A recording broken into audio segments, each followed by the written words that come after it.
My name is Teresa Blumenstein. I have met many of you who are on the call at some point or other, but I am very happy to be with all of you and in this group today as we begin a new year of an annual program that is sponsored by the Justice Coalition of Religious, or JCoR for short. And I have the privilege of being the coordinator of JCoR. And so I serve the coalition from our one and only true office, which is in New York City in the United States, and immediately across the street from the headquarters of the United Nations. And so I am very pleased to enjoy this journey with all of you, as it will be a journey of several months of learning, of exchange, of exploring new pathways to information and insight about each of the countries that you all have come to represent in a way in our delegation. And I will be very happy to also have the chance to learn from all of you about all of the insights that you have that you can bring to this conversation from your own experience of these countries. Before we go any further, I would just like to ask everyone, if you are not speaking, if you could ensure that your microphone stays muted. That will be very helpful for our interpreters, especially, but for all of us to be able to hear clearly as we proceed.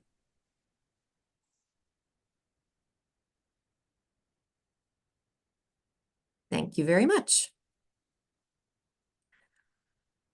Okay, so our agenda for today, as you probably have seen in some version of the program, is we will begin by discussing more what JCoR is, and we will also talk about the Sustainable Development Goals, and more at length, we will also discuss the role and the value of the presence of religious congregations in relationship with the United Nations system and the Sustainable Development Goals. But first, before we dive into all of that, we will open our time together today with a short prayer.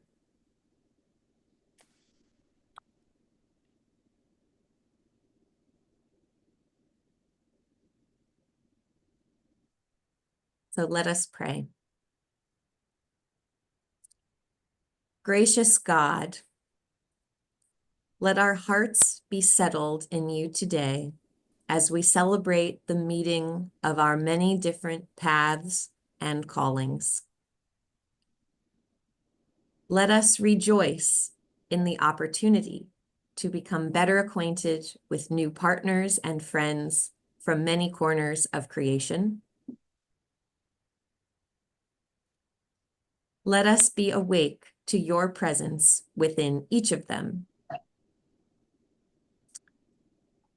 We are grateful for this new opportunity to serve you as the source and the substance of our common mission and identity.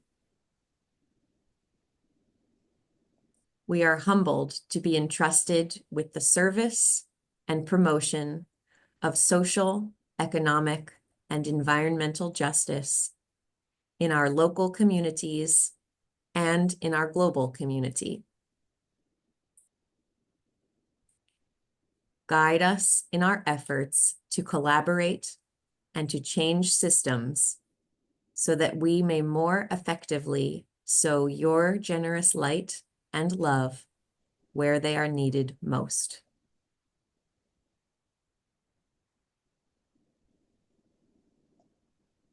Amen.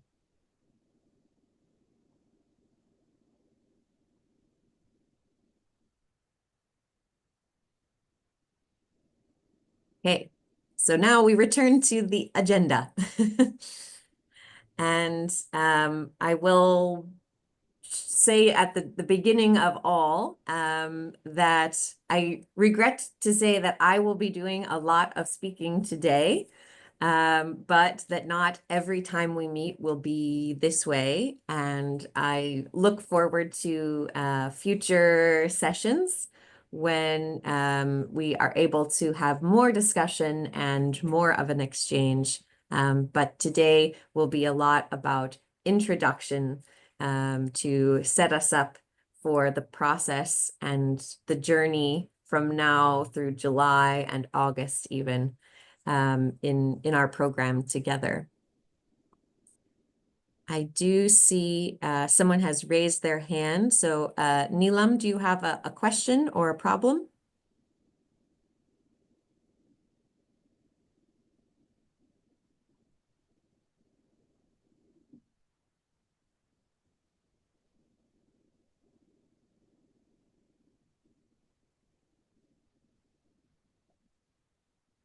No?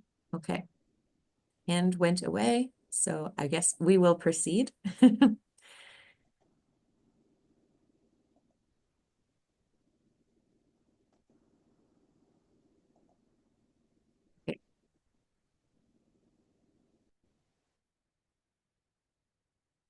Okay, so our first topic to cover today is to introduce more about JCoR. And for those who have already heard some version of this, or perhaps who have a lot of personal experience or interaction with JCoR already, I hope you will hear something new or that you will hear something in a new way. But otherwise, thank you for your patience and for being with us while we introduce ourselves again. So JCoR is a formal coalition of 23 Roman Catholic religious organizations who have an accreditation with the United Nations and who have representatives to the UN headquarters in New York. Some of them also have representatives to other offices of the UN in other parts of the world.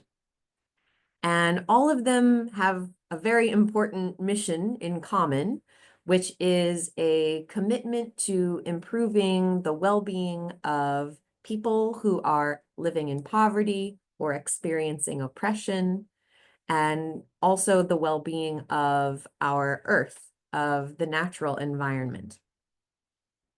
And as a group, these 23 organizations have a presence in over 100 countries.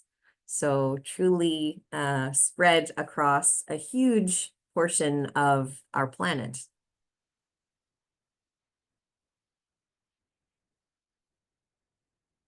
And here is the list of the members who govern JCoR.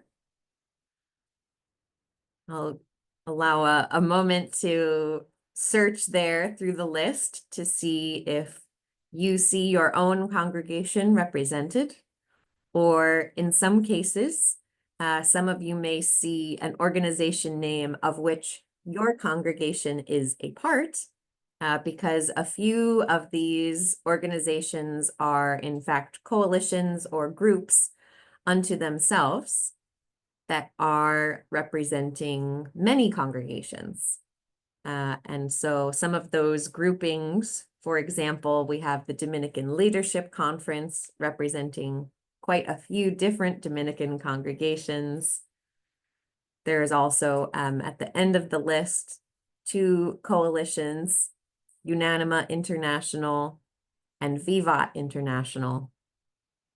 And so I think many of you might be joining us through one of those groupings as well.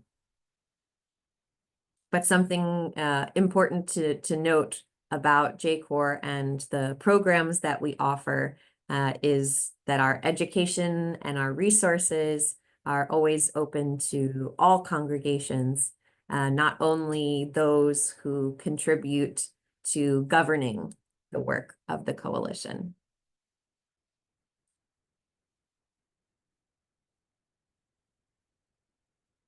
And so the shared goal, the shared work that brings these 23 groups together is the goal of enhancing our own collaboration among our members, both those who are working together at UN headquarters and also those who are working in many, many ministries around the world to address the root causes of poverty, of violence, of environmental destruction, and of all forms of development that we would say is unsustainable. Or some might say ideas of development that are not true development.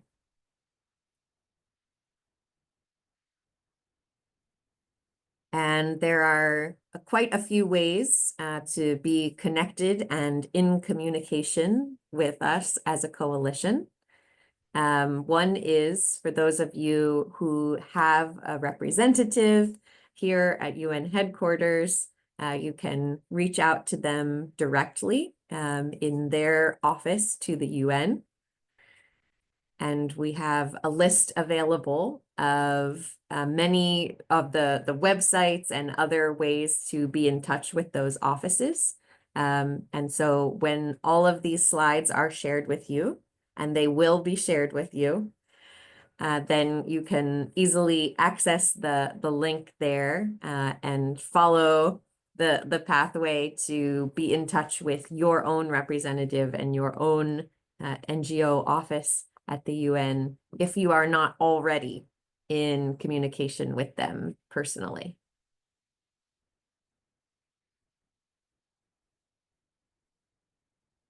Another way to connect with us is to directly reach out to our office of JCoR, which consists of two people, myself and our associate coordinator, Katie.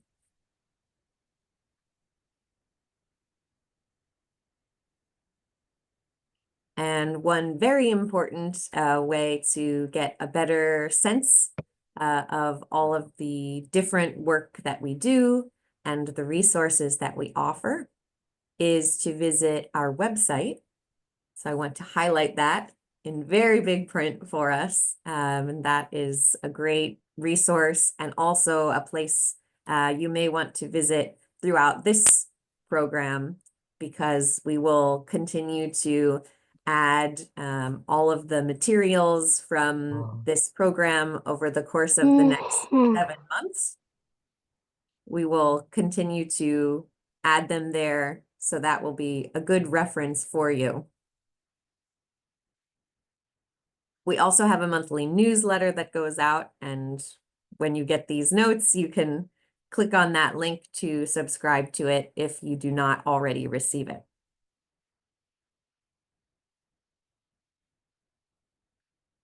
For the moment, we also do have a presence on a few different social media channels, Facebook, Twitter, now known as X, YouTube, and LinkedIn. So in the ever-changing world of social media, we don't know if that will always be the platforms where we have a presence, but for now, we are in each of those places.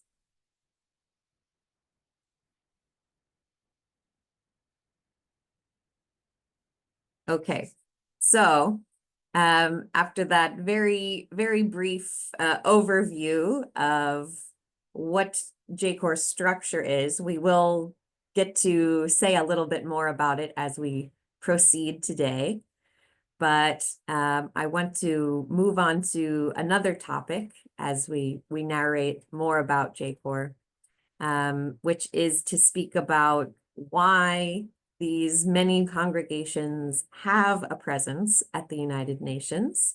What would motivate religious congregations to be so engaged and invested in a space that seems very political and perhaps not necessarily open to faith leadership or the voices of spiritual leaders. So we'll talk about why congregations are engaged in this as a ministry, and we'll also talk about how that is possible, and how we are able to do what we do. So first, I will start with the why. And I'll bring up a few terms that I'm sure you are all quite familiar with in some way or form. And that is to simply remind ourselves of some of the core principles of Catholic social teaching. And they are on display here in very simple form. But when we look at those principles, we are reminded that we are called as people of faith to be concerned with really a global picture and a global scope of care and concern for all of the peoples of the world in whatever situation they may be living, and also to be concerned with our entire ecosystem, with all of the living creatures and plants that are part of creation. And we see specifically within care for our fellow humans, we see a special call to attention for the rights of those who are working, for their rights to safety and well-being in the context of work and labor. We see that we are called to be in solidarity with all peoples, whether we see them or do not during our day, whether they are near to us or very far away. We are called to understand the suffering of all as a suffering of our own, and to work to bring relief and peace to all in the same way that we would desire it for ourselves. And at the core of all of that, of course, is the concept of human dignity, the idea that we all were created to live a life of peace and of well-being, and to be in good relationship with others. And this is at the core of all of our understanding of why human beings should have rights, and in fact, why those rights are worthy of attention and effort to maintain them and to fulfill them.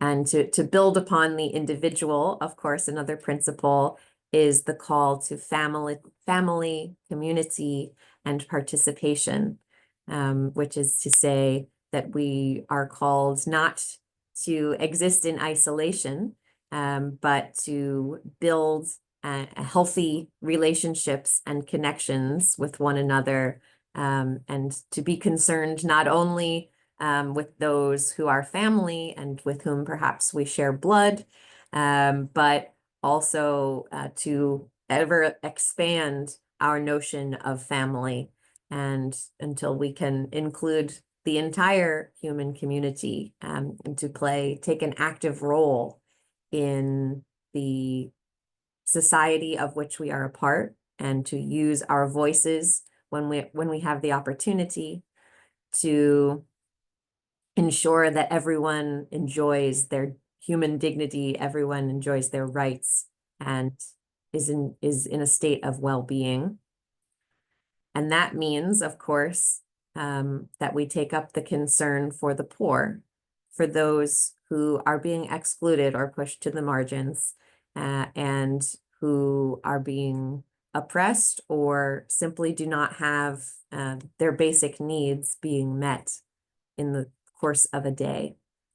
And so with all of that, one of the mechanisms through which we are able to ensure that we each have what we need is through our understanding of rights.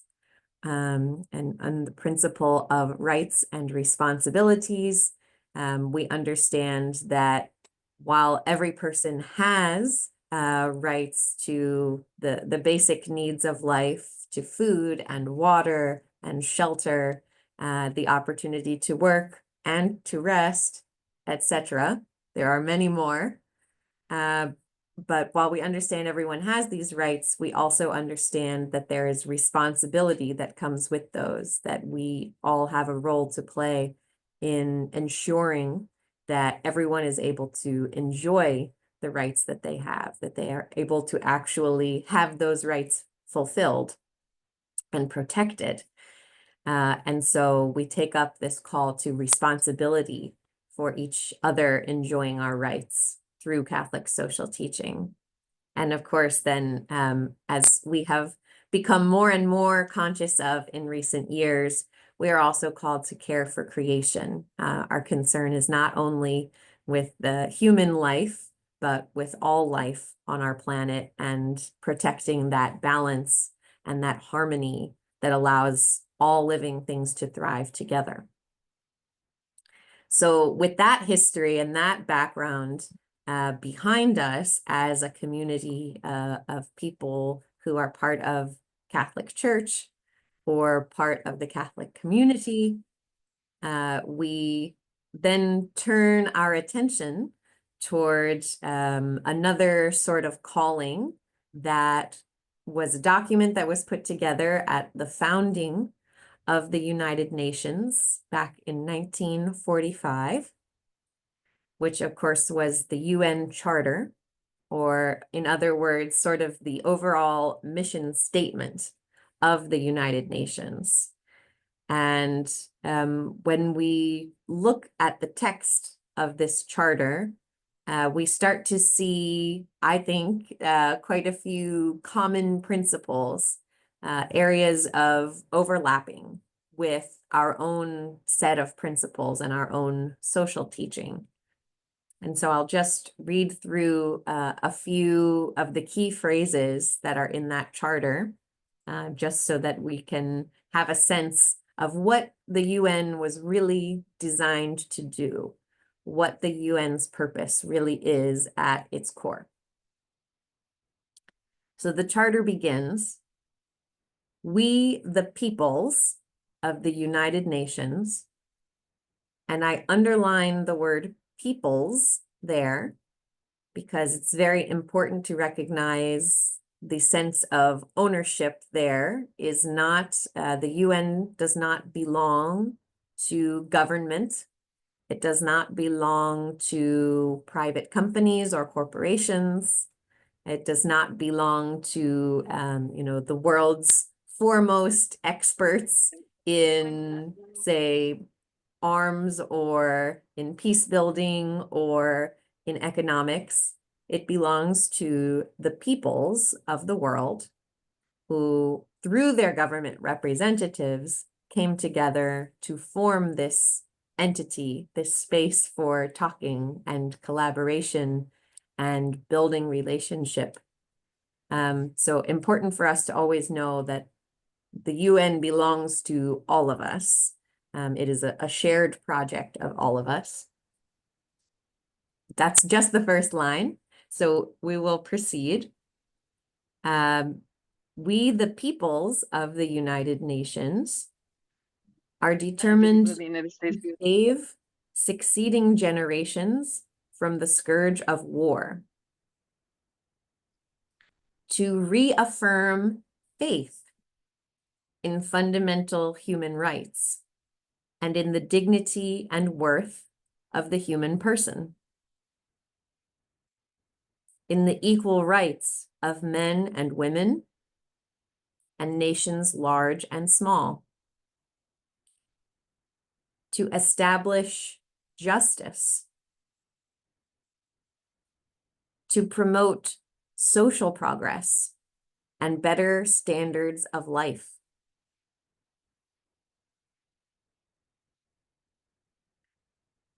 to practice tolerance and live together in peace with one another as good neighbors, to maintain international peace, to ensure that armed force shall not be used, and to promote the economic and social advancement of all peoples.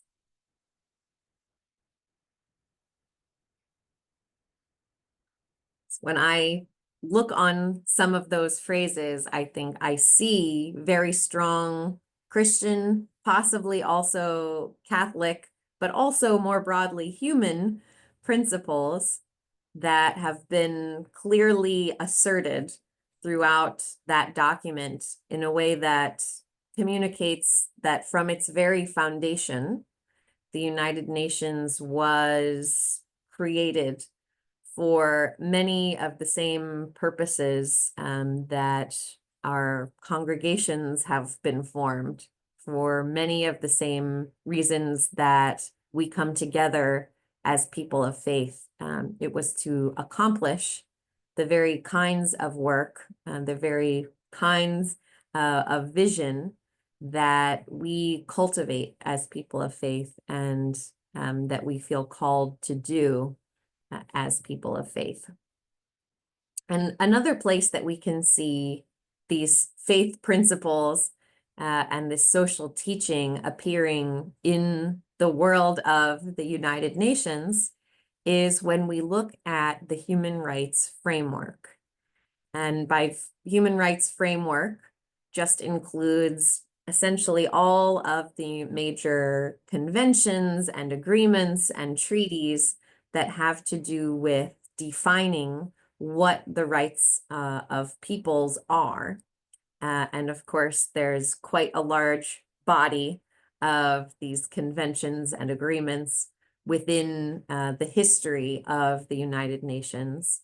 But I will just highlight some of them here, as I think we could probably each reflect on the history of our own congregations, or perhaps reflect on our charisms, or upon the ministries that are prioritized by so many congregations across the church, and to see how many of them are also concerned with these same rights of these same groups. So some of the key documents in this framework are the Universal Declaration of Human Rights, which established certain rights for all people in all places, even if they move from one place to another, rights that everyone has from birth. And then there's also a set of civil and political rights, economic, social, and cultural rights, a convention dedicated to eliminating discrimination against women or on the basis of gender, a convention on the elimination of torture, another on the rights of migrant workers and their families,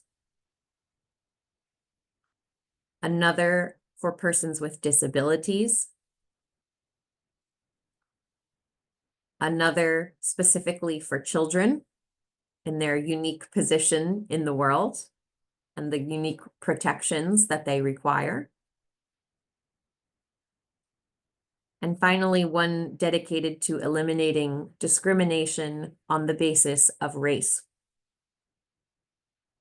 And of course, as I said, there are many, many more that could be included in this list, but these are just a few that we're highlighting today to share a sample of the way that we can see the United Nations has put forward many of the principles of Catholic social teaching, but have done so framed in more secular language, in a way that could bring together peoples of all faiths, in a way that could bring together people who practice faith and people who do not, but to understand that these principles apply to all of us, no matter whether we worship or not, and in what sort of space or what our worship.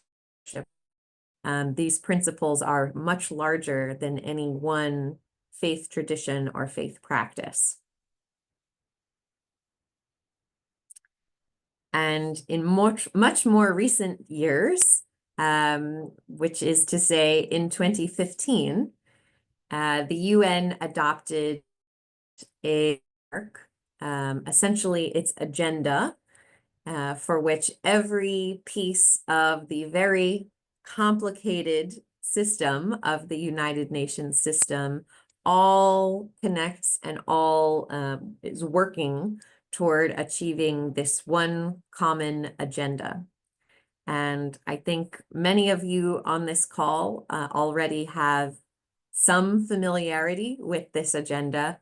Some of you may be very expert in it, depending on how it has been emphasized in your own congregation or in your workplace or other ways that you may have been exposed to it.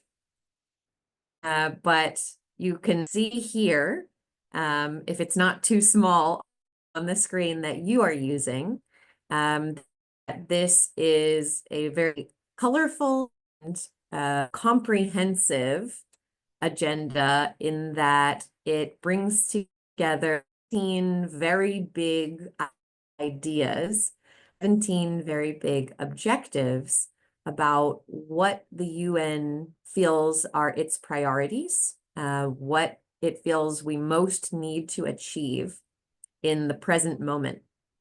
And so this agenda was adopted in 2015 and is meant to be in place until at least the year 2030.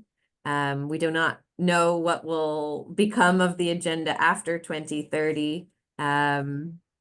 There may be some new version of these, or perhaps it will be extended in time. But we do know for the moment that all of the activity that is happening in any agency of the United Nations is meant to be contributing to at least one of these goals. And in reality, almost any activity that is happening through the UN is usually contributing to several, maybe some, in some cases all, of these goals at the same time. And they really bring together several different categories of action. Under one agenda, they include very necessary action to be taken in terms of social justice, as well as economic justice, as well as environmental justice. But they're all part of one agenda, and they are meant to be understood as interdependent. We say frequently that none of these goals can be achieved unless all of these goals are achieved. And another important principle that we constantly raise in discussions about how to achieve these goals is to say that when we are doing the work toward any of them, that we should be prioritizing those who have been most left behind in the work toward sustainable development. And so just to highlight a few goals within these 17, the ones that perhaps will be the most common connected with the ministries that you all do. The first goal of them all is to end poverty in all its forms. And that does focus to a large degree on addressing poverty in terms of how much income a household has, but several other aspects of poverty are also addressed directly by this agenda. Goal number 2 being to end hunger. Goal number 3, to provide quality health care and ensure physical well-being for all people. Goal number 4, to provide quality education. Goal number 5, to achieve gender equality. Goal number 6, to ensure quality clean water and sanitation for all. And those are kind of under the category of perhaps where we would say is the social justice and a bit of economic justice. And then the next several goals have more to do with the more strictly economic piece, when we talk about providing clean energy, decent work opportunities, access to knowledge, information, and infrastructure, reducing inequalities both within countries and among countries, ensuring that our cities are planned and arranged in a way that is sustainable and that provides good housing for all. And then we get into some of the environmental justice components of the agenda, which are that we want patterns of responsible consumption and production in our global economy. We want to take action on climate change together. And we want to preserve the health of our ecosystems, both those that are underwater and also those that are on land. And finally, goal number 16 comes to the piece about good governance in our world, that we want to build peace and establish justice in all countries. And so that requires strong institutions that are free from corruption, and that are bringing forward good principles of democracy.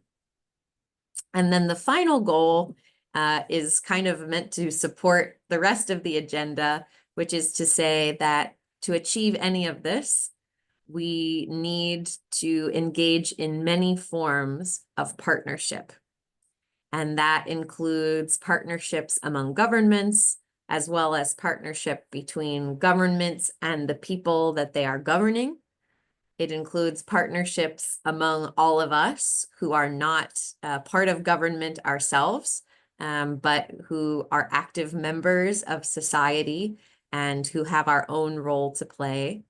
It requires all of these different partnerships within multiple levels and across different spheres and realms of work. Because as you can see, this agenda is very, very ambitious. It calls for a huge effort, and none of that is possible without participation from all of society. So again, reflecting on these echoes that we can hear from Catholic social teaching, when we look at this agenda, I am struck by, again, seeing ideas of the rights and responsibilities, the call to community and participation, the call to care for creation, the call for respecting the dignity of the human person. These come up again and again throughout this agenda.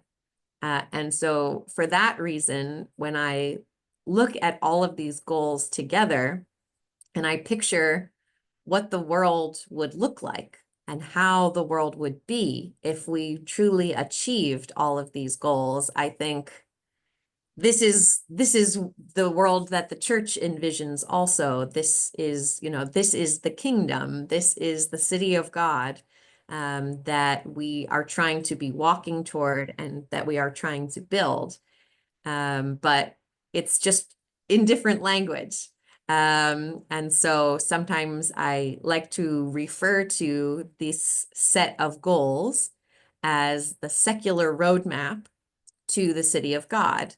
And it's quite valuable that we have a secular roadmap in addition to the roadmaps that we get through Catholic social teaching, because of course, when we arrive at the city of God, we don't want it to be only Catholics there.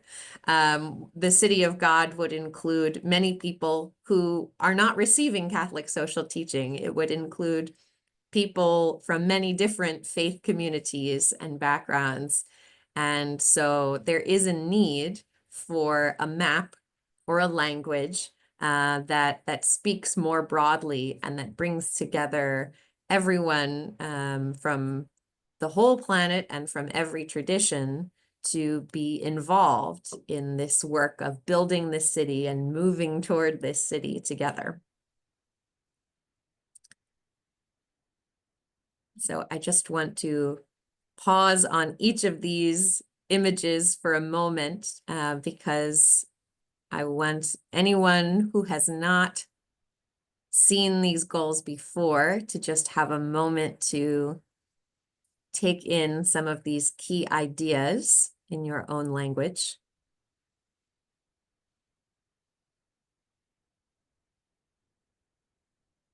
And it probably won't hurt for you to have a rest for your ears for just a moment.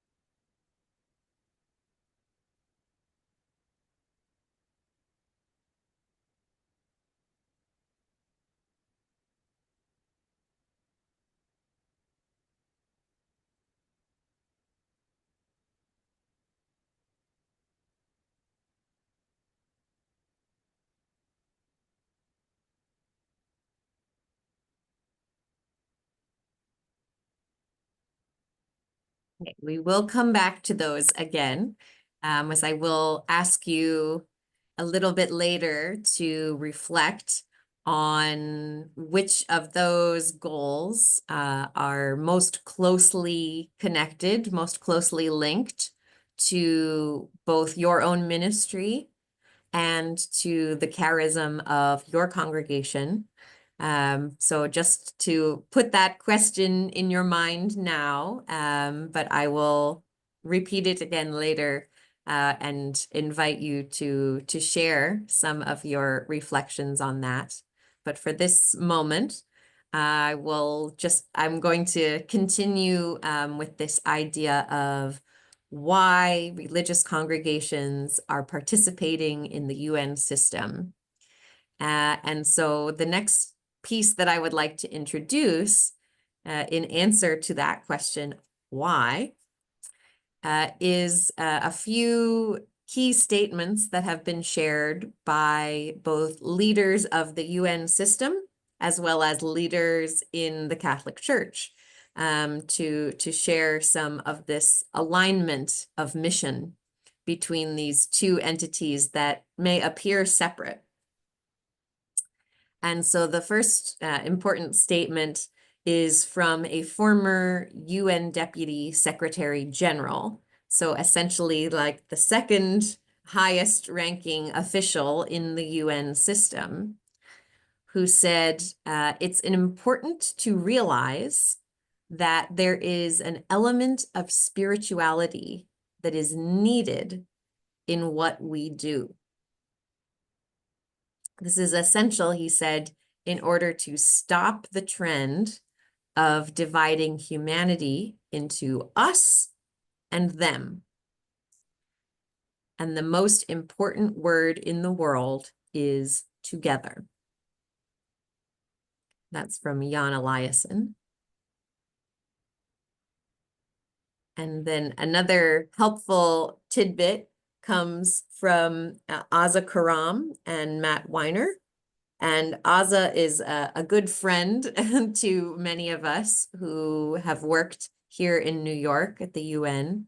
She is a former advisor from the UN Population Fund and has also been the head of a group called Religions for Peace. and she personally is a Muslim woman and scholar in her own right. And she has always been a champion for the voice and the presence of faith leaders in UN conversations.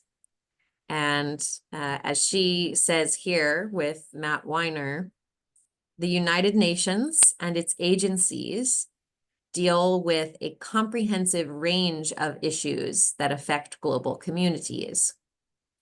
And for each of these issues, religion often plays a powerful, complementary, moral, social, economic, and political role for communities that have been disenfranchised, that have had their power taken from them. Every religious tradition has leaders and networks that are providing food distribution, healthcare, education, and conflict mediation. And religious social service networks, which preceded the creation of the UN and preceded the creation of many governmental entities, those efforts and those networks reach more people and are more deeply entrenched than any other organization. So in a way, Aza Karam and Matt Weiner here are saying to us, the UN's mission was formulated in a way, adopted from the work that religious and faith organizations had been doing for a very long time before the creation of governments as we know them, before the creation of the United Nations in 1945, which is fairly recent in our history. And so there's great expertise. There's something very important. There are very important and strong existing networks. There is existing knowledge. There is existing community and expertise that, that can be shared with the UN system and with its agencies. And these are very valuable contributions that the UN should seek from faith leaders and faith-based organizations. And then from the current Secretary General of the United Nations, so the very highest ranking diplomat in the system, he actually wrote a foreword for the more recent publication of Laudato Si that was meant to be like a study guide for Laudato Si. And so the Secretary General wrote as a foreword to that book. I'm in the meeting. Yeah. Okay. The spiritual dimensions of the work of the United Nations tend to be overlooked and underappreciated. Yet, the tenets set out in the Charter, peace, justice, equality, the dignity and worth of the human person, all of these echo the teachings of the world's religious traditions and summon us all to reduce human suffering. As we reflect on Laudato Si in 2021, the state of our common home is broken. And this, he says, is an epic policy test, but ultimately, this is a moral test. So there, very importantly, the Secretary General is identifying that while we face many challenges that we could say are political, they are logistical, they require many different kinds of experts to be addressing them. But he's saying at their core, at the heart of them, there are questions of morality that we are being called to confront as a human species. We are being called to summon spiritual strength and spiritual leadership in order to address these huge challenges. And so when facing moral questions and moral tests, and bigger questions, faith has a very important role to play. And then to flip the conversation to the other perspective, after hearing from leaders in the UN system, now looking at the perspective of a few leaders from our history as Catholic institutions, we hear from Pope Francis in Evangelii Gaudium that politics remains a lofty vocation and one of the highest forms of charity, inasmuch as it seeks the common good. We need to be convinced that charity is the principle not only of micro relationships with our friends, our family members, or small groups, but also of macro relationships, social, economic, and political ones. I am firmly convinced that openness to the transcendent can bring about a new political and economic mindset, which would help to break down the wall of separation between the economy and the common good of society. So they're highlighting the importance of, one, our call to engage in these macro relationships through political participation, but also saying that there is a role for faith, which calls us to transcend and to become more and to always be growing, to move beyond our own needs and wants.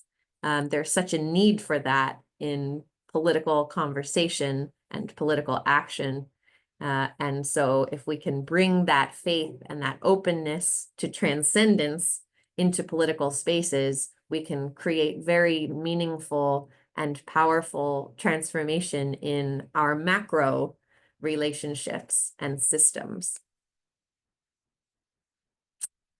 And we also heard an endorsement for this connection from Pope Benedict in Deus Caritas Est, which is to say that the church cannot and must not remain on the sidelines in the fight for justice.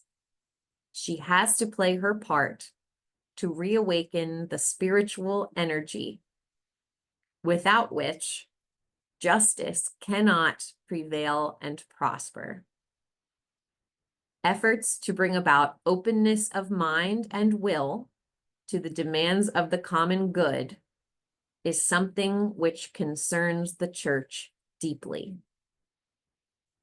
So again, we've heard from our political leaders in the UN space that in fact there's something very spiritual about what they do.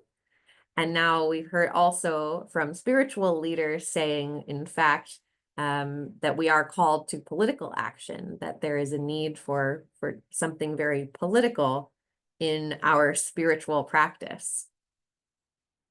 And this is again reinforced by Pope Francis in Laudato Si, when he calls us to bring together ideas, to be integral in the way that we approach ministry and the way we view the world.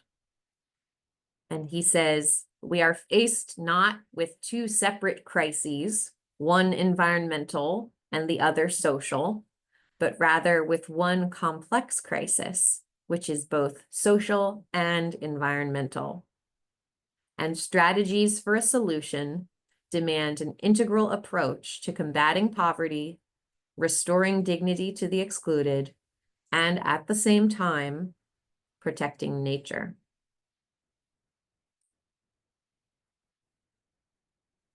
Okay, so now that brief reflection that I mentioned on the Sustainable Development Goals, I would like to invite us all to take a quiet couple of minutes and to take a look at this very short and sweet summary of the Sustainable Development Goals.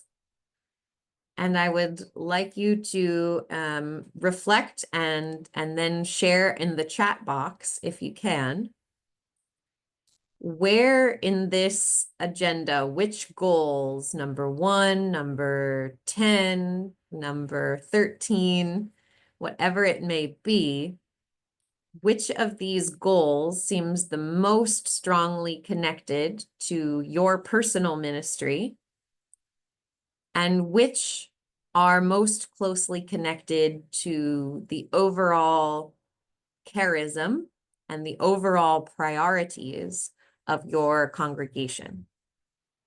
And I do, again, I have these in English and then Spanish and then Portuguese.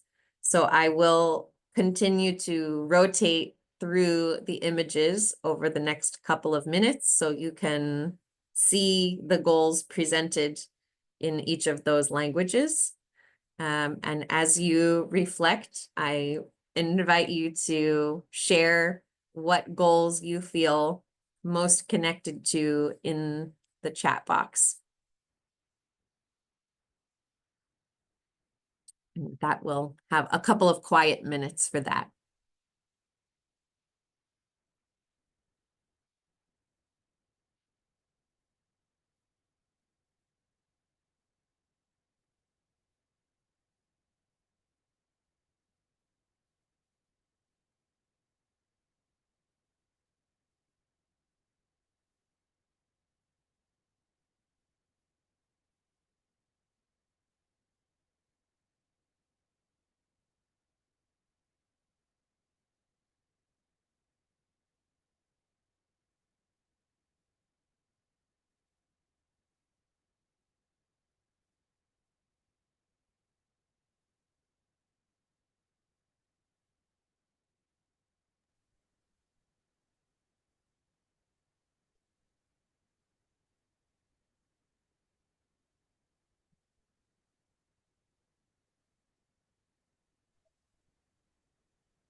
Hey, thank you all for your sharing.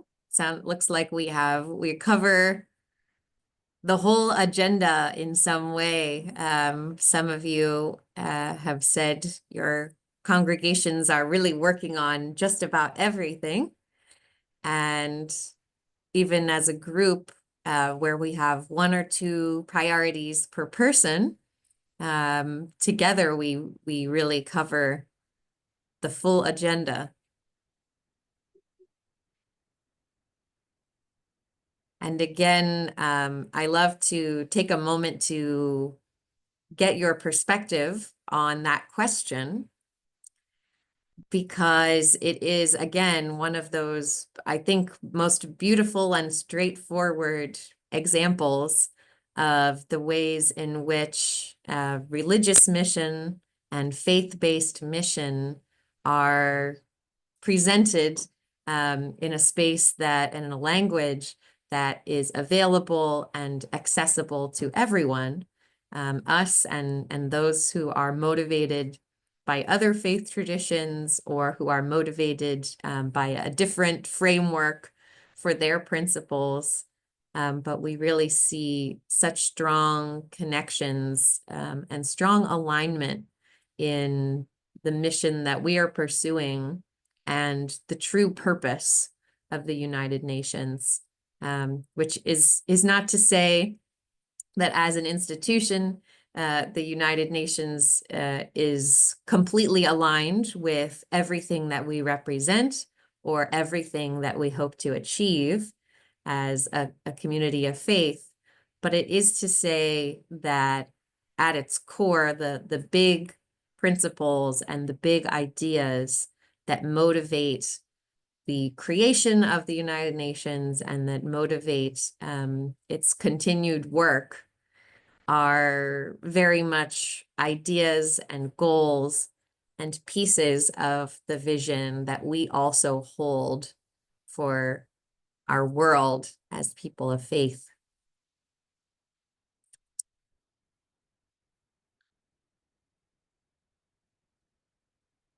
So before I go on to the next piece, so all of that has been about why we feel compelled to be part of the conversation and to engage in the political space, the quote unquote political space that is available at the United Nations.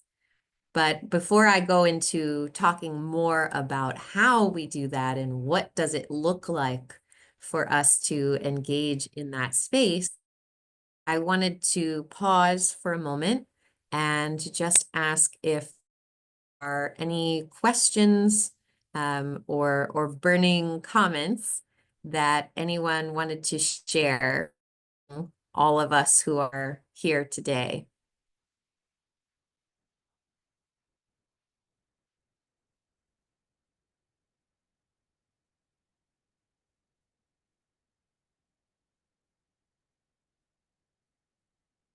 And if you do have a question, you can ask, either raise your hand with the raise hand button, or if your camera is on, you can just wave your hand in your video and I will try to see it.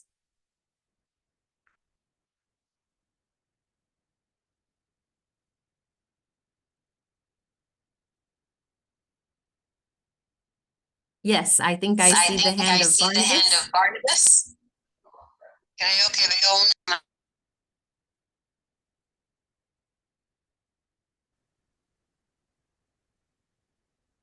Oh, Barnabas, if you're speaking, you're muted. Okay, can you hear me now? Yes. Okay, thank you. Okay, so I just wanted to take us back quickly to briefly to know the different religious groups and congregations that are responsible for this JCoR working with the UN. I just wanted to take a look at them again briefly. If you can bring the flashback quickly. Thank you.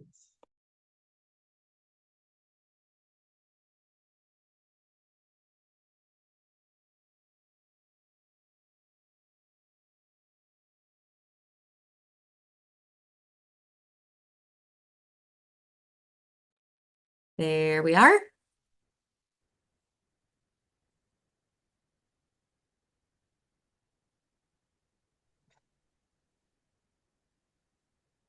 Okay, thank you very much. Surely.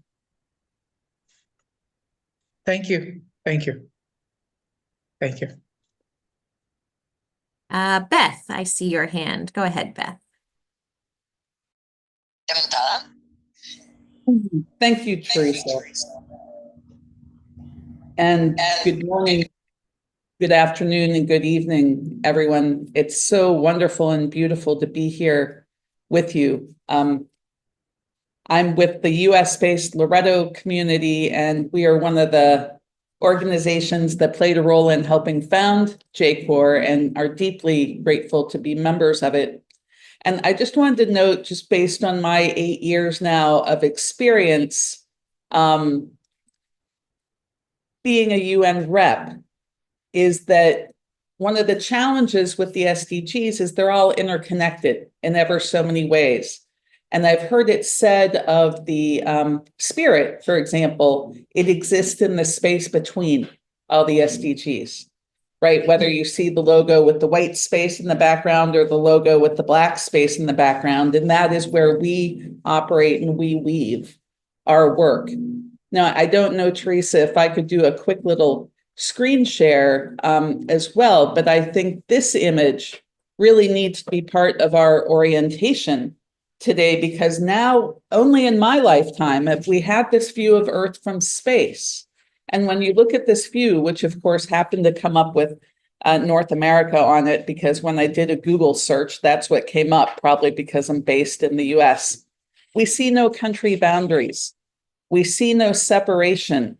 We see one beautiful, fragile blue-green marble, right, as it's referred to sometimes, one planet that's dependent. We as humans are dependent on the other species for our life, on the trees for processing the oxygen that we need to breathe. We're dependent on the bees to fertilize the flowers and plants that bring our food.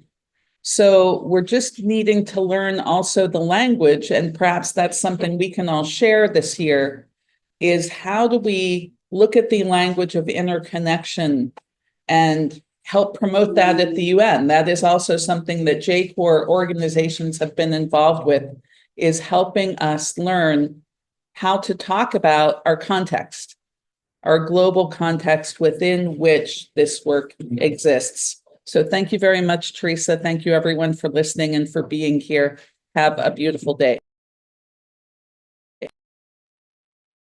Thank you, Beth. And you reminded me, I was thinking our gospel, well, our second reading, I guess, yesterday more was to do with this idea of, when you said same spirit, many gifts in one spirit. And sometimes I think when I look at the Sustainable Development Goals, that they are another representation of that specific passage.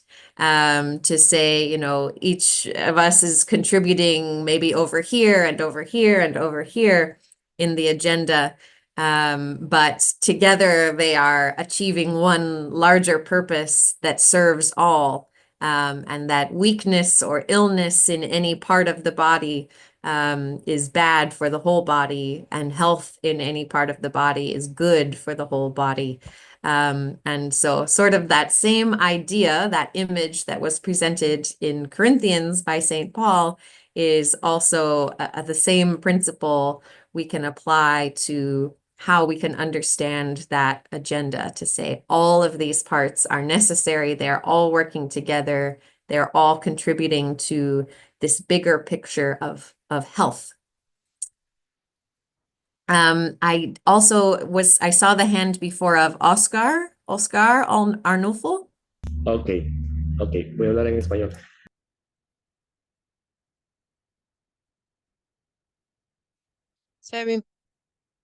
Your presentation is very good and very specific, but also the connection between the work, talking about the ODH, with the connection with the mission. Let's say that with the Catholic Church, and it's present in different way, but especially also the congregations. So I was thinking that certainly the leaders that are in the United Nations, also that there's also that connection, spiritual connection there. But now the issue is, for example, the radical groups that sometimes are very closed up. how would they react, and how can one get prepared to face a negative reaction? Let's say if one would start to denounce human rights violations. Like, for example, in some countries there are very closed up groups, very violent groups. How can one get prepared for this, to face such coalition, to face such um, perhaps also the government, perhaps they are we're working with JPIC and we can denounce some things, but deep down they are human rights violation. How to get prepared for things like that? That's all that I wanted to share. That's my question.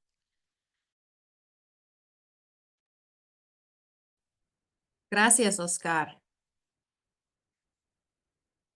And it is a challenge that you present. And, you know, here many conversations that are happening inside the United Nations have to do with or trying to address the problem that you mentioned, which is to say, how do we exist in a space where we have common principles and common understanding of essentially of right and wrong, of the way that we are meant to behave and to treat one another, and we agree on these principles, and at the same time we see that they are not being respected in many places every day. And I think what we see in the United Nations system is an essential component of how to address that ongoing violence that we see from radical groups and from individuals. And that essential component is a space to speak about the experience that we are having, a space to shine light on the injustice, to shine light on the violation of the agreement, so that it does not exist somewhere quietly and in the shadows and buried, so that people are suffering quietly and no one in the world knows. But a space to bring that out into the light and to demand that we continue to keep that problem on the agenda until it is resolved, until we are not seeing that around us anymore. And not to allow silent suffering for anyone, no matter, you know, whether they are someone who has a lot of power in the world or someone who has only their voice and their dignity. And for us to be able to be present in the room where the topic of conversation is, say, violence at the community level, which is a common topic of conversation, that is a space for us to share those stories and to share those observations and to say, this remains a problem. This is how it is happening. This is, you know, maybe who is involved, depending on what we know. But to say this cannot go unnoticed. And we need we need support. Who can be our partner in this? You know, what governments or what groups can work together in a practical way to address this problem that is continuing. So it's definitely not a simple or an easy answer, but I think it is the bringing the reality into the open air and into the light is one important piece. And the other is that there is a space for partnership in response, so that it is not a dangerous task being undertaken by individuals or even by one small group, but that there be a larger and more unified response. I think that is what's offered by this kind of engagement and this kind of space. And next we will go to Hector Santizo.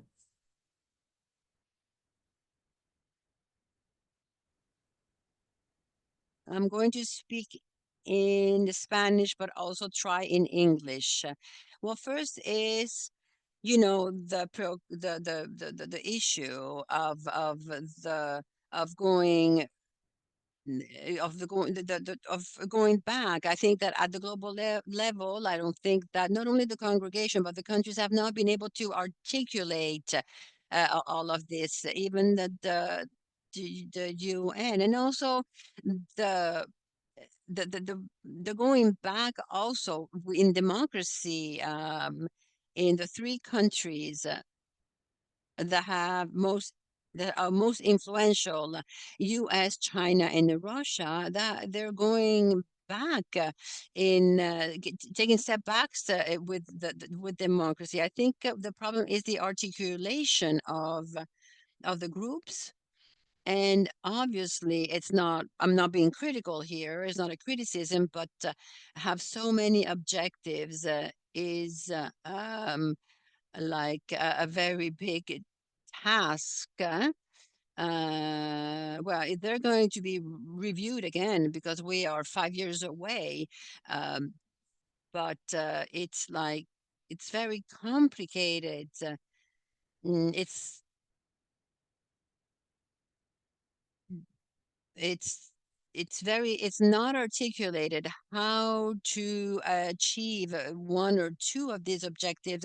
It is very difficult to achieve this with all these new situations that are happening in the world. This reorganization of the geopolitical arena. I mean, there's no respect of life. There's what's happening in Israel, what's happening in Ukraine, in everything that is going on in the US, for example.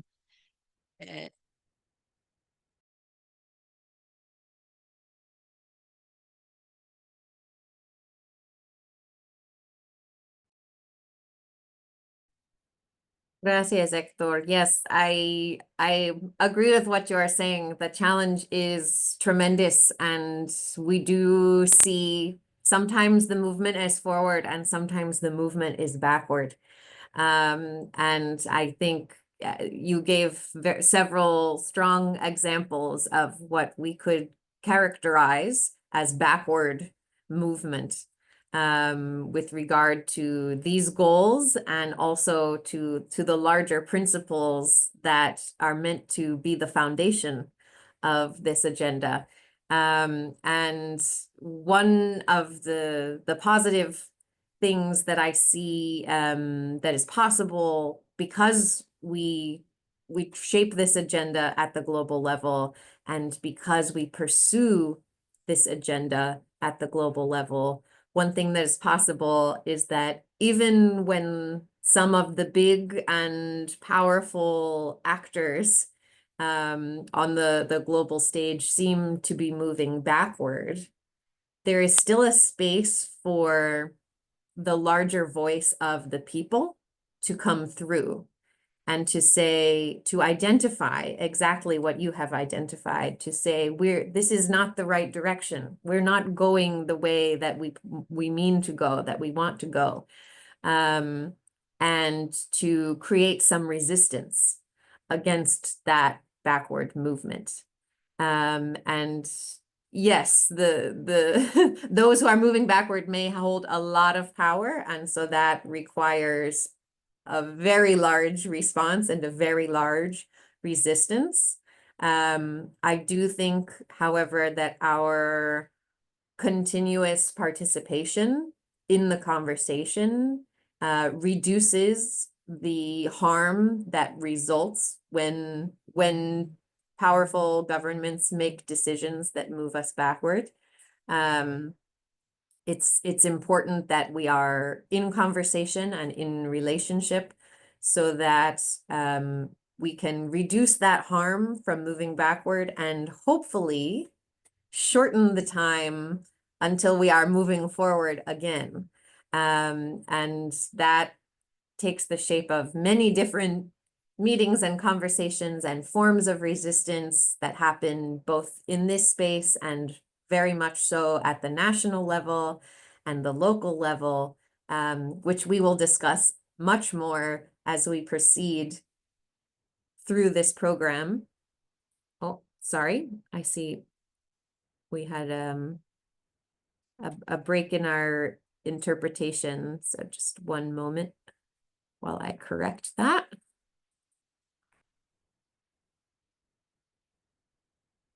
Okay. But to say that as we proceed, we will talk much more about how it is not enough to raise our voices even just in a global space, but that we need to be taking action on multiple levels that are strengthening one another in order to create, a resistance at multiple levels, and to do the best we can to stop harm and begin healing. But it is huge work. It's huge work. You are completely correct. Maria Eugenia?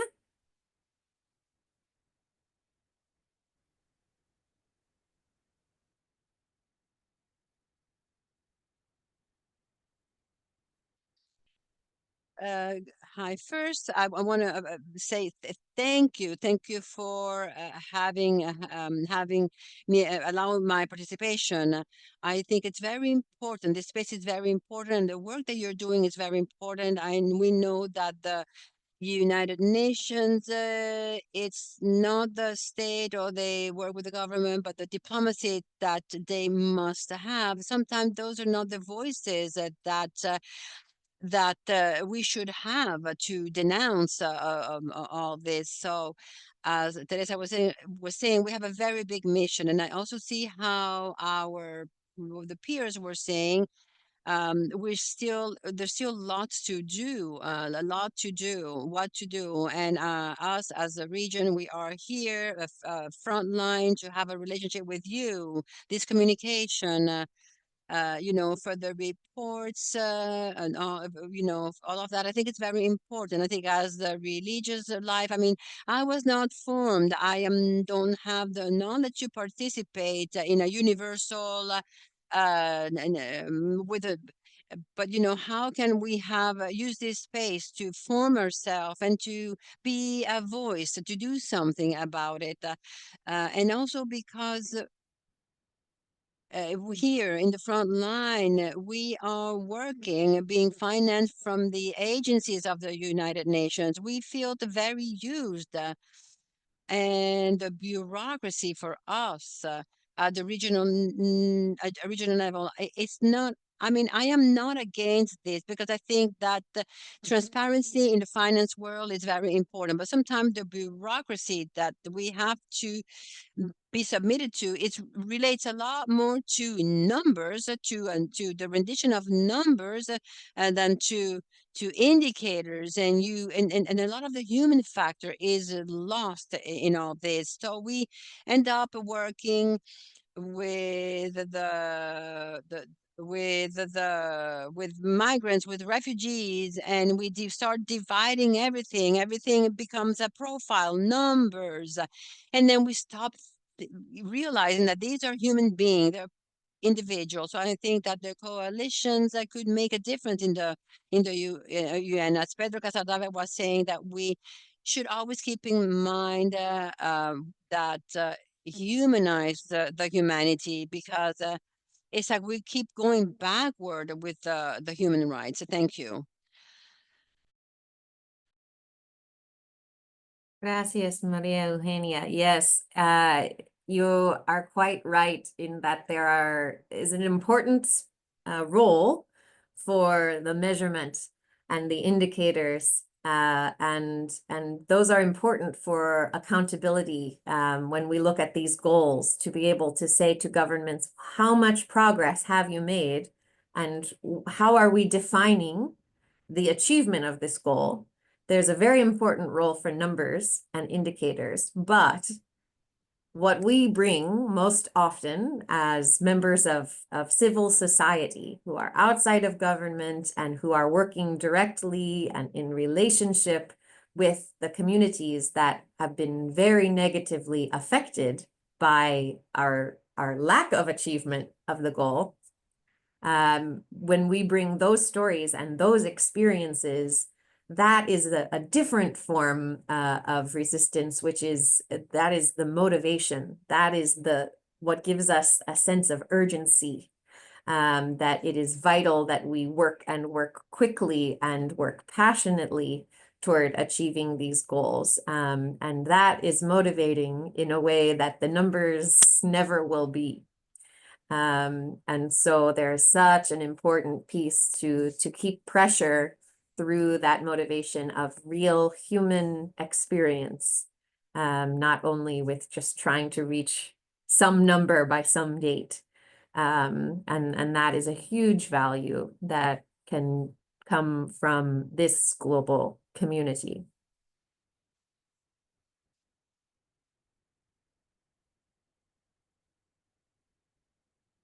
Okay, I think we will proceed now with the next piece of input, which, as you may remember, we left off in talking about why religious congregations have a presence in the UN system. And so in the next piece of input, I will say a bit more about how we exist in this space and how we are able to participate in this kind of space.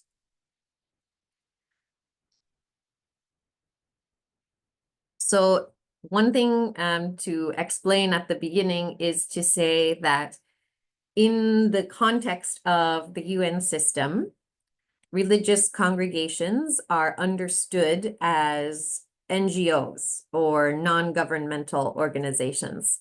I know that is not often how we might identify ourselves or our own work, but in the way that the UN understands things, there is government and there is non-government.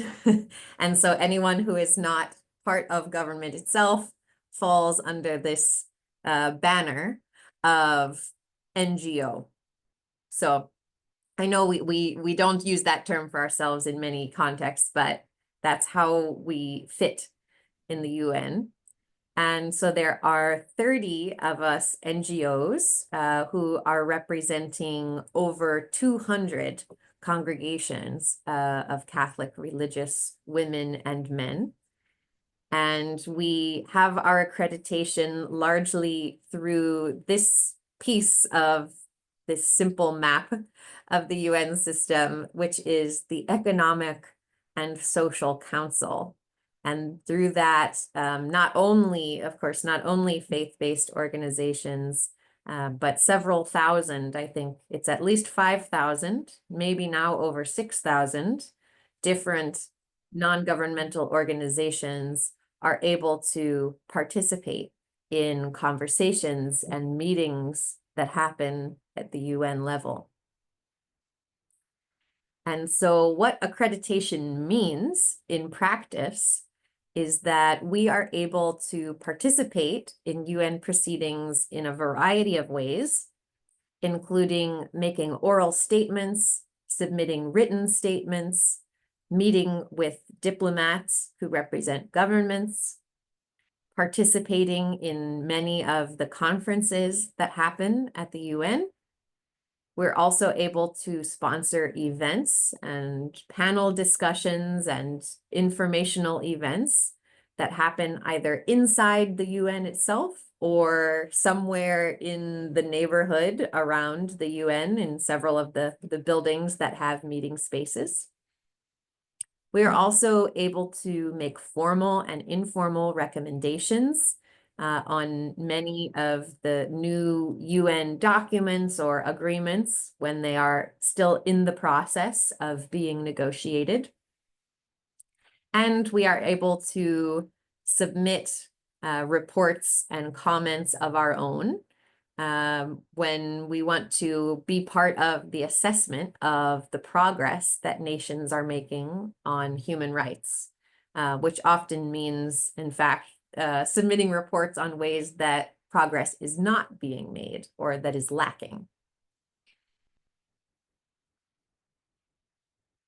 And over the course of now probably 30 years of religious presence at the United Nations, the representatives of religious congregations have developed a fairly strong reputation among our colleagues in civil society. And the voice of religious congregations is one that is understood to have a strong value and a very high relevance to the issues that are being discussed. And in particular, there are several very positive qualities through which the religious voice is understood to possess. One is that the religious voice is known to be an expert voice because those representing religious congregations are providing insights that they have gathered directly from their members who are working in ministry, often with the poorest and the most vulnerable populations. And so that's a very important insight, as we were just discussing, in terms of bringing humanity and human beings into these big picture conversations that involve a lot of numbers and mapping progress through numbers. Another important quality of the religious voice is that it's known to be impartial. Because you are representing communities that span many nations and don't really have particular connections to one country versus another country. The religious voice is also known to be a credible one because of the way that religious communities conduct themselves and live their lives. You're recognized for the fact that you are not only speaking about good ideas and good practices, but in fact, you are walking the talk, as we say. You are practicing the values that you preach. You are practicing care and concern for human dignity or for the natural environment. And you live with great intentionality and through great dedication to service of others. And this builds a strong sense of credibility behind anything that your representatives are sharing here at the UN. The religious voice also brings an important degree of consistency into the conversations that happen at the UN, because you are maintaining very long-held positions that are based on the constitutions of your congregations and based on the larger principles of Catholic social teaching, which, as we mentioned earlier, many of those constitutions were in place, in existence, long before the creation of the UN, and in many cases, before the creations of certain governments in the world.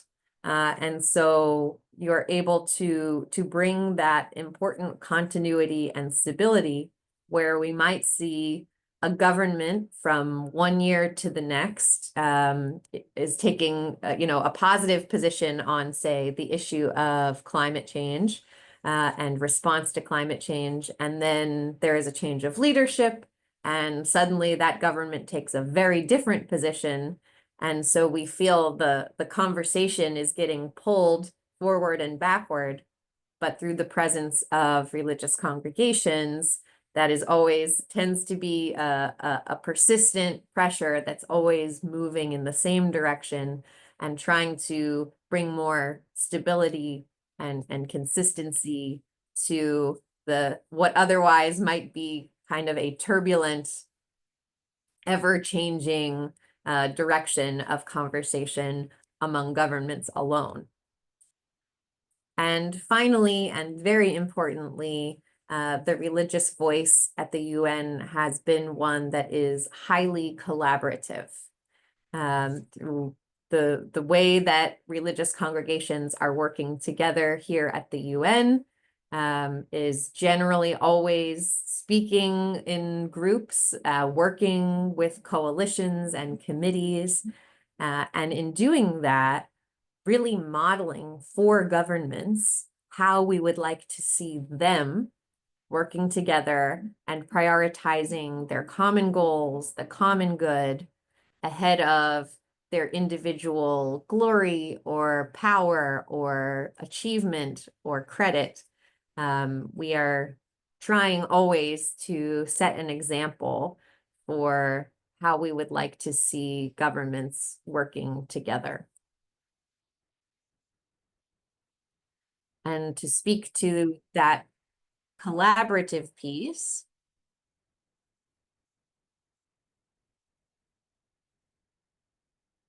here are a few examples of some of the groups or committees in which you will find that the leadership of the committees, even though these groups include both religious congregations as well as NGOs from other faith traditions or NGOs that are entirely secular. But in these groups, you will find that much of the leadership of the committees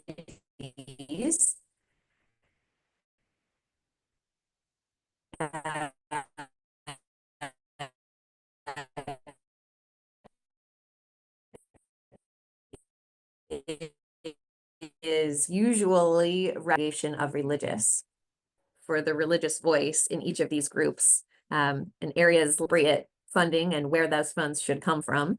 There's another committee with religious leadership on social development, which deals with reducing all kinds of social inequalities. Another is dedicated to migration. Another to the rights of Indigenous peoples. Another to ending homelessness. Another to stopping trafficking in persons. Two are dedicated to gender equity, one specifically for both women and girls, and one dedicated just to girls alone. Another committee that works on issues of mining and extraction, particularly in connection with the rights to land and protection of the human right to water. And then there's another committee of religious NGOs, which is of all faith traditions coming together for interfaith collaboration.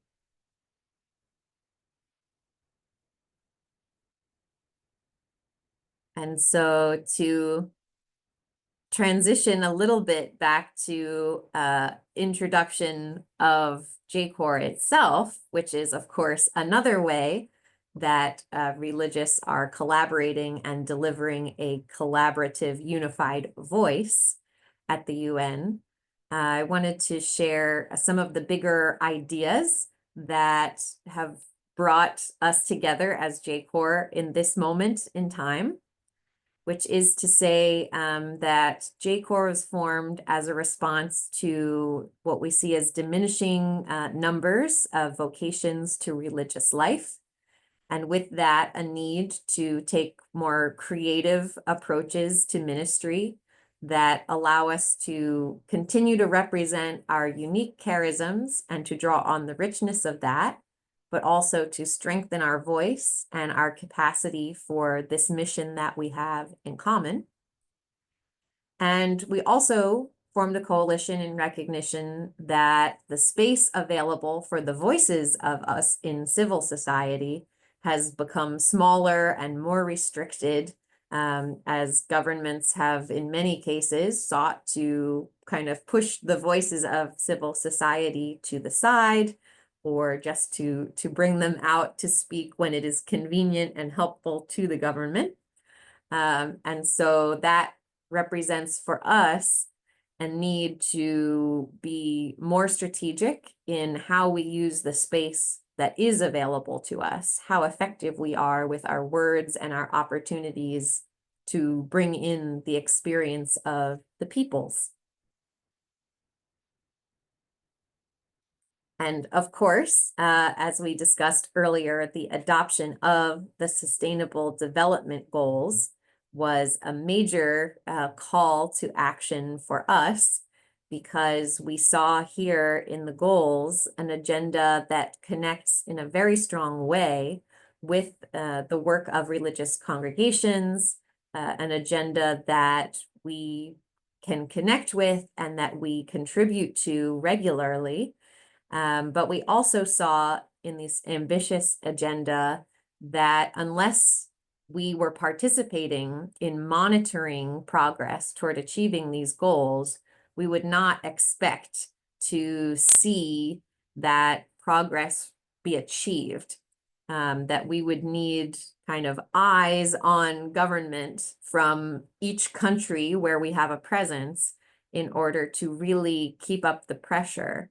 And to ensure that the goals are being implemented in a way that reaches not only a few members of society, but that really reaches the poorest and the most vulnerable members.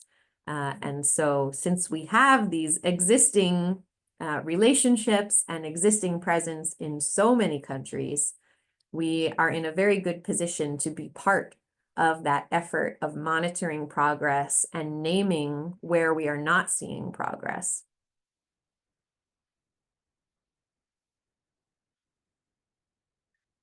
And so that brings us to the forum for which we are preparing together through this program, which is the High-Level Political Forum on Sustainable Development.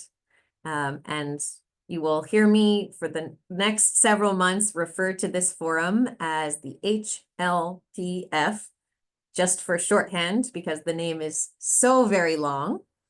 And this is a very important forum because this is the annual meeting through which both government and civil society come together to examine how much progress we are making toward achieving the Sustainable Development Goals. And it's also a space where we can promote or propose different strategies or adjustments or programs that would help us to accelerate our progress toward achieving those goals.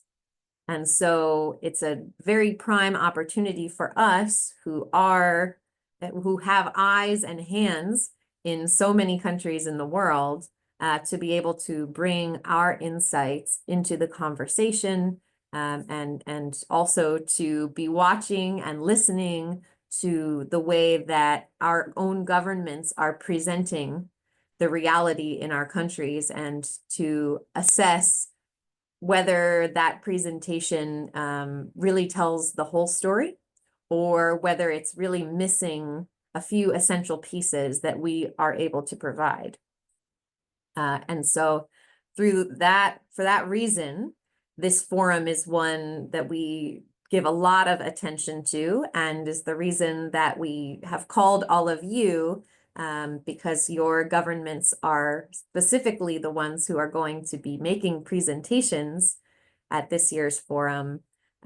We've called all of you to be part of this journey and on the way to share your experiences and your insights as an important piece of monitoring how well governments are meeting the commitments and the promises that they have made when we adopted the Sustainable Development Goals.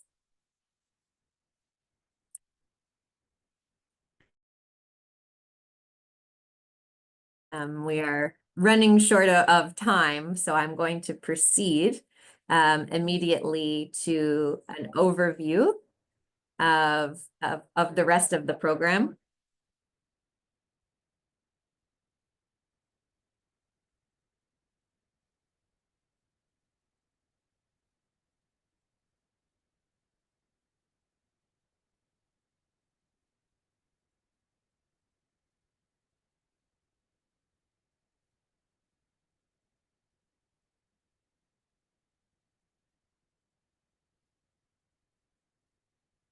So this, as you have probably seen, is just the first of several times that we will meet in this way via Zoom between now and the actual forum.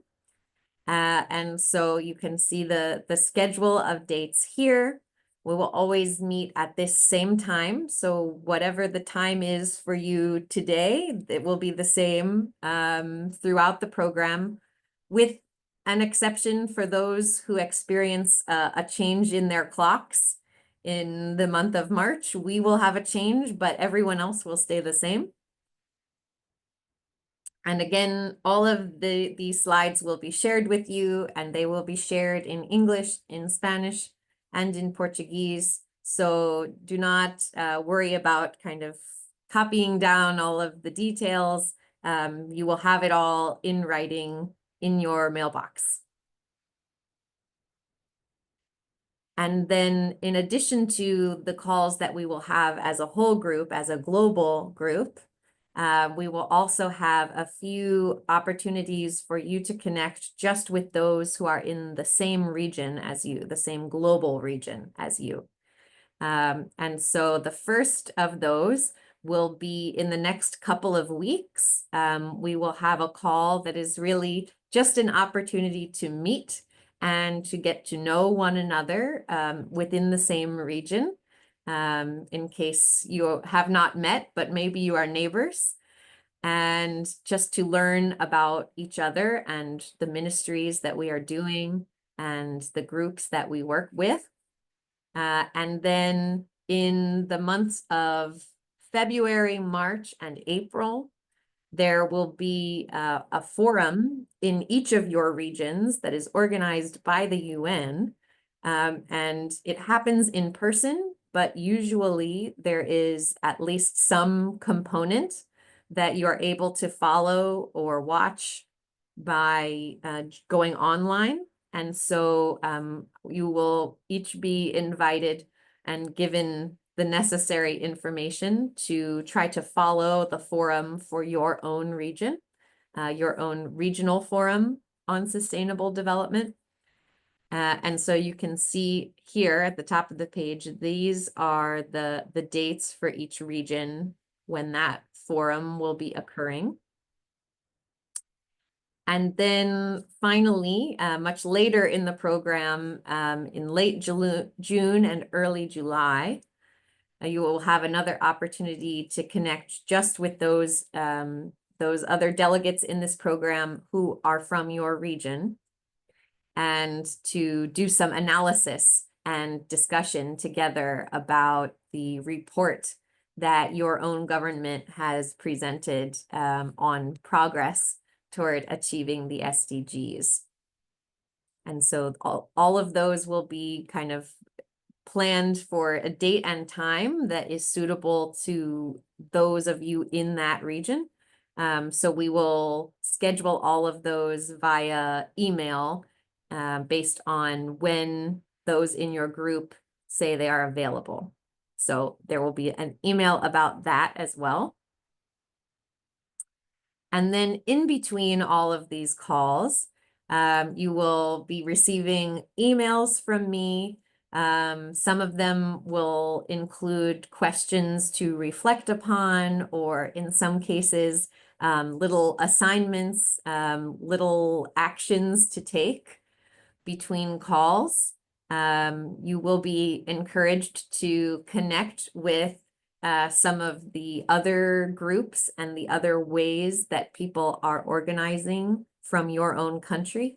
We will hopefully manage to connect you with other members of other delegates of civil society who are coming from your country and who will be preparing for this forum together, preparing statements and preparing contributions to written papers.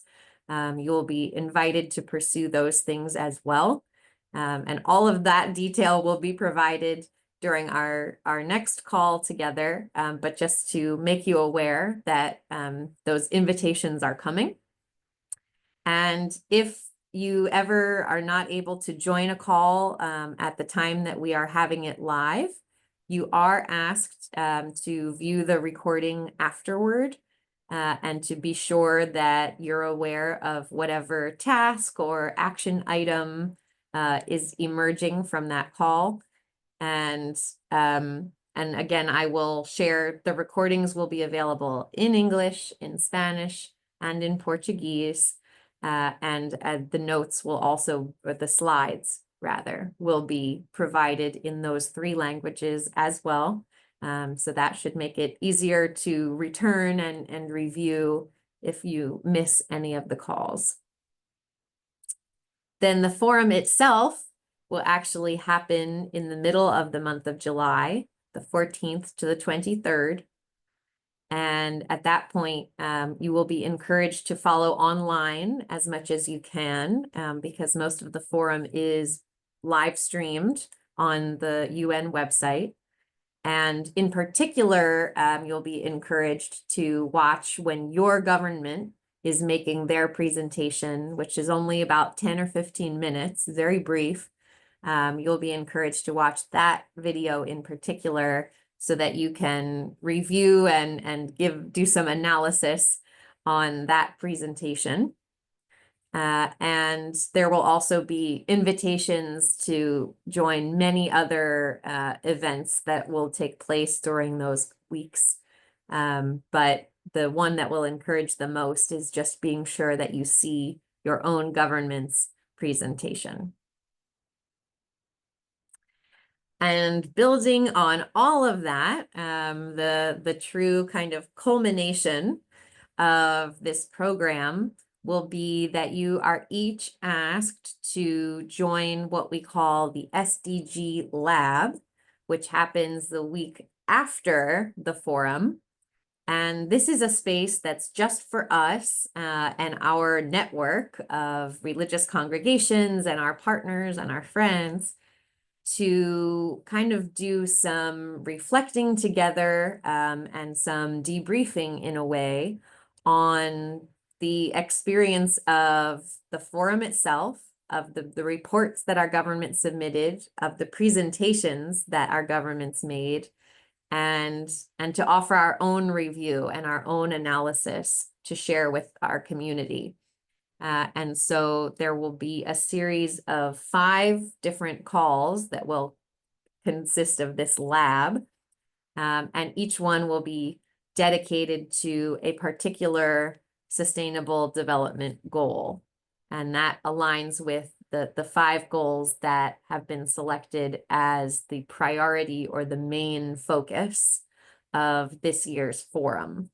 And so the labs will be dedicated to, there'll be one on healthcare, one on gender equality, one on climate change or climate action, one on protecting the health of our aquatic ecosystems, the rivers, streams, oceans, lakes. And then the last one will be on partnerships that support sustainable development. And so we will talk much more about what is being asked of you in the context of these labs and how to form a presentation and what it should look like and what you can include. But essentially, it will be a space for you to kind of give your own critique and your own reflections, possibly a good practice, if you wish, that relates to one of these goals. So again, we will talk about all of that much more as we proceed through the program, but I wanted to give you a big picture overview of everything that you can expect throughout the course of this journey that we are taking together. But the very next things, the most immediate important thing to remember is that our next call with the whole global group will be on the 17th of February, and it will be at the same time as today. And so you'll need to register for that again separately. It's a different link from your registration for today. So I will send that invitation to you. And I will also be sending an email to ask you about what dates and times in the next 2 weeks, you would be available to join that regional call where you will meet and greet other delegates within this program who are coming from your own region of the world. And that will be a very kind of casual call. You will not need to prepare anything ahead of time. Just be a time for us to get to know each other better. So I will be emailing you about those 2 things. I will send the slides, and I will also, as soon as we can get them online, I will also share the recordings of this call today in all 3 languages, so that you can refer back to any information you may want or need.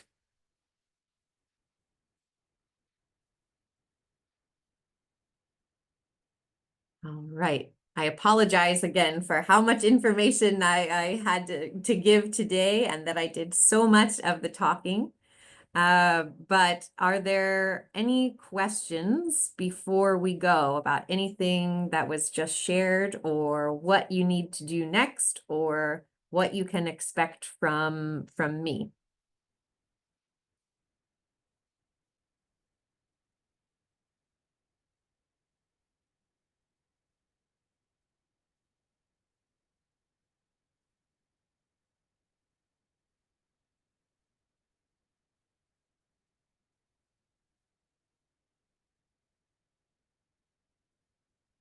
Okay, just to clarify, those emails will go to everyone who registered for today's call, and to anyone else whose information I may have received to say they were interested.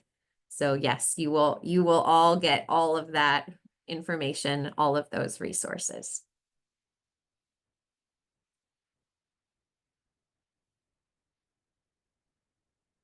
Okay.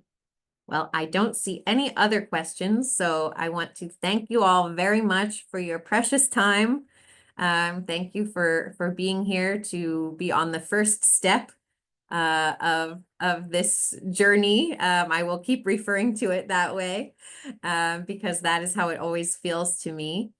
And if you have any questions, you can definitely respond when I send the resources by email. You can respond that way. You will have my contact information.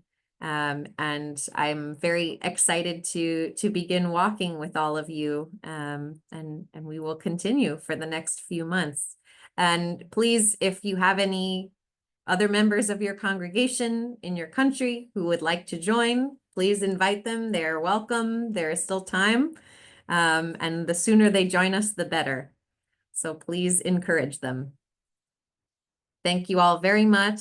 And thanks to our interpreters as well, Dahlia, Lucrezia. Thank you so much for helping us to connect.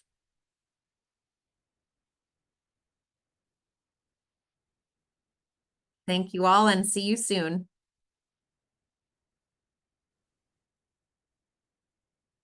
Thank you. Thank you, please. Thank you. All right, thank you, Teresa. God bless. Thank you, Teresa. I love the way someone put in the chat, it's not just a journey, it's an adventure. Thank you all for good Thank you, participation. Teresa, very It was much. very informative. Thank you. It was very nice to be part of this. Thank you, Teresa. Thank you, Teresa. Thank you to everyone, and all the best. Thank you, Teresa. It was very informative. Thank you so much.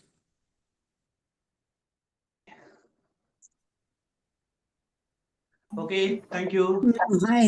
Till next time. Thank you, everyone.